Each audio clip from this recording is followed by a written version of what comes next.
Assalamualaikum warahmatullahi wabarakatuh. Shalom, Om Swastiastu, salam sejahtera, dan salam kebajikan untuk kita semua.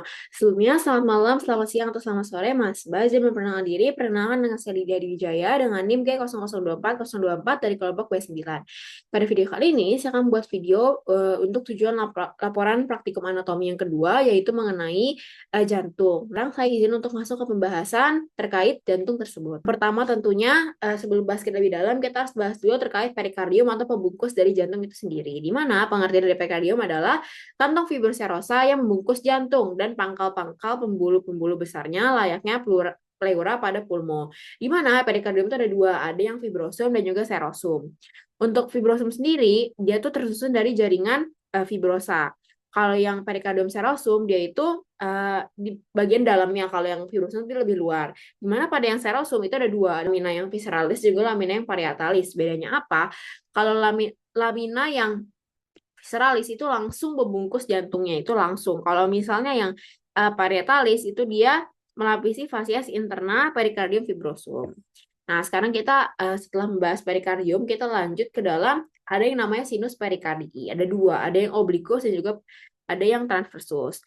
Nah, untuk yang transversus, dia ini tuh ada aorta dan juga trunkus pulmonalis yang meninggalkan jantung.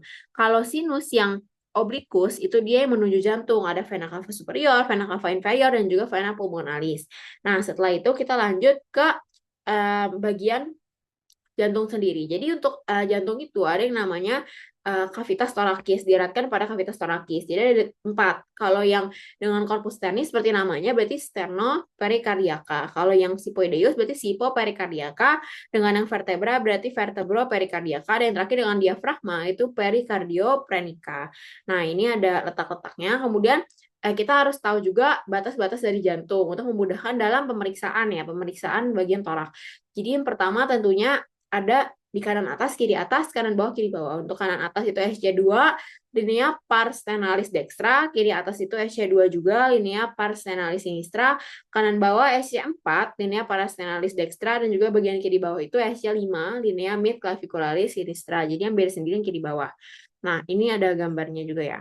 Kemudian selanjutnya kita bahas mengenai jantung itu sendiri. Kita harus bahas dulu mengenai strukturnya. Sekarang kita yang pertama itu bahas dari struktur eksternalnya. Nah, untuk struktur jantung tentunya bisa kita lihat di sini ada apex dan juga basis. Di mana untuk basis itu mengarahnya ke bahu kanan, untuk apex itu mengarahnya ke panggul sebelah kiri. Nah, terus pada struktur juga bisa kita lihat ada fasiesnya. Ada fasies stenocostalis, fasies diafragmatika, dan juga fasies pulmonalis. Nah, ini struktur eksternal ya. Kemudian skeleton cordis. Apa skeleton cordis? Nih, kerangka dari jantung. Jadi tempat melekatnya miokardium, di mana skeleton cordis itu terdiri atas annulus fibrosus, trigonum fibrosum, dan juga pars membranacea septum interventricular. Di mana annulus fibrosus itu cincinnya, trigonum fibrosum itu yang menghubungkan antara cincin tersebut.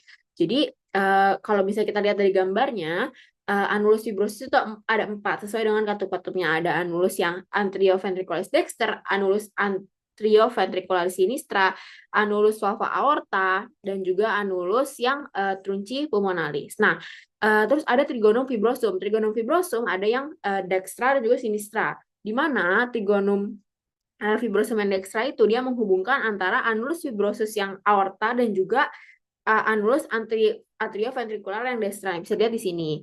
Nah, kalau yang trigonum fibrosum sinistrum dia menghubungkan antara annulus yang aorta tadi dengan annulus atrioventricularis yang sinistra ini. Bisa dilihat dari gambarnya sangat jelas. Kemudian selanjutnya kita masuk ke dalam tadi kan sudah bahas bagian eksternal, sekarang kita bahas internal. Nah, ada beberapa bagian, ada tentu atrium dexter, sinister, ventriculus dexter, dan juga sinister. Nah, sekarang kita mulai dulu dari atrium dextra yang kanan, di mana ada bagian halusnya, yaitu sinus venarum cavarum, untuk bagian kasar itu musculus pectinati. Nah, bagian halus dan kasar ini akan dipisahkan oleh crista terminalis dan juga sulcus terminalis. Untuk bagian luarnya, crista itu bagian dalamnya.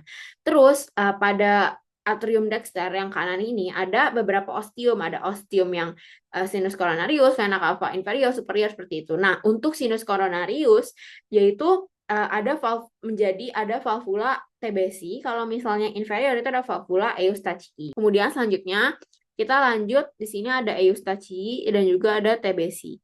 Nah, sekarang kita lanjut ke struktur yang ventriculus dexter, ventrikular yang kanan. Di mana dia ada struktur pentingnya, ada musculi papillaris dan juga chordae teninae dan juga trabecula septomarginalis. Nah, musculi papillaris dan chordae teninae di mana kalau chordae teninae itu ibaratnya seperti pintu. Musculi papillaris itu yang membuka menutup pintu tersebut. Jadi keduanya ini saling berhubungan dan saling penting. Keduanya saling membutuhkan satu sama lain. Kemudian selanjutnya kita masuk ke atrium yang sinister, di mana di sini ada dimuarai, di mana dia itu dimuarai oleh ada 2 buah vena pulmonalis dextra, 1 buah vena pulmonalis sinistra yang superior dan juga 1 vena pulmonalis sinistra yang inferior. Kemudian setelah itu kita bahas ke ventriculus sinister, di mana di sini membentuk apex cordis, di mana miokardiumnya lebih tebal dibanding yang lain. Nah, sekarang kita berpindah ke katup.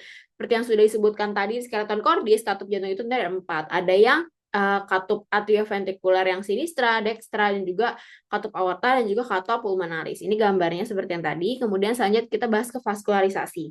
Jadi, aorta ascendant itu dia ada terbagi jadi 2. Ada coronary dextra dan juga coronary sinistra. Nah, kita bahas satu persatu mulai dari yang dextra terlebih dahulu. Dextra ini terbagi jadi 3. Ada yang ramus nodus SA, ramus marginalis dextra, dan juga ramus interventricularis posterior. Yang sinistra dibagi menjadi 2. Ada interventricularis yang anterior dan juga ramus circumflexus. Di mana dibagi lagi circumflexusnya menjadi ramus marginalis sinistra, interventricularis anteriornya jadi rami lateralis. Nah, kemudian selanjutnya kita masuk ke konduksi jantung.